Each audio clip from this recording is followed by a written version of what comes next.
L'environnement pour les marchés financiers a beaucoup changé au cours des 15 à 18 derniers mois. Dans cette vidéo, je voulais un peu revenir sur les conséquences de tout ceci pour un investisseur.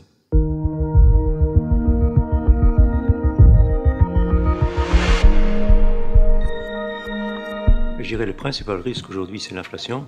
L'inflation qui a monté, qui est plus élevée que ce qu'on a connu ces dernières années, voire même ces dernières décennies. Et donc, à travers cette inflation plus élevée, aujourd'hui, il y a un certain nombre de risques qui apparaissent. Il y a tout d'abord le changement d'attitude des banques centrales qui maintenant ont fait de la lutte contre l'inflation leur objectif prioritaire. Et de l'autre côté, il y a à moyen terme aussi les conséquences de l'inflation. C'est quand même une perte de pouvoir d'achat aussi des ménages, des particuliers. C'est une hausse des coûts de production des entreprises. Donc, à moyen terme aussi, un risque d'un ralentissement conjoncturel, voire même d'une récession.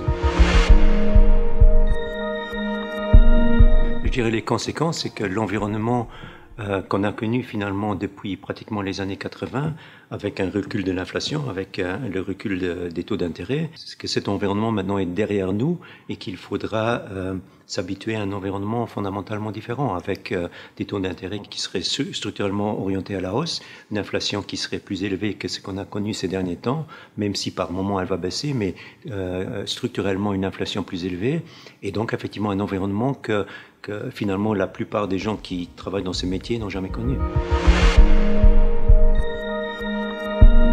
Je dirais la meilleure stratégie à adopter, c'est d'essayer d'investir dans des actifs qui peuvent vous protéger par rapport à l'inflation, par rapport à cette perte de pouvoir d'achat.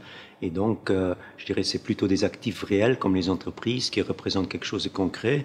Mais encore, il faudra être très sélectif parce qu'il y aura des entreprises qui seront affectées par l'augmentation de leurs coûts de production, donc qui verront leurs marges bénéficiaires baisser. Et donc, ces sociétés-là en bourse risqueront de ne pas très bien performer. Donc, il faudrait plutôt se concentrer sur celles qui ont un certain pouvoir, de pouvoir fixer leur prix, de pouvoir faire passer l'augmentation de leurs coûts à leurs clients. Donc, il faudra clairement être en action, mais il faudra être très sélectif. Et de l'autre côté, effectivement, les placements obligataires, il est clair que si les taux d'intérêt continuent à monter, les cours des obligations, dans un premier temps, vont plutôt baisser. Donc, c'est peut-être plus des actifs à délaisser.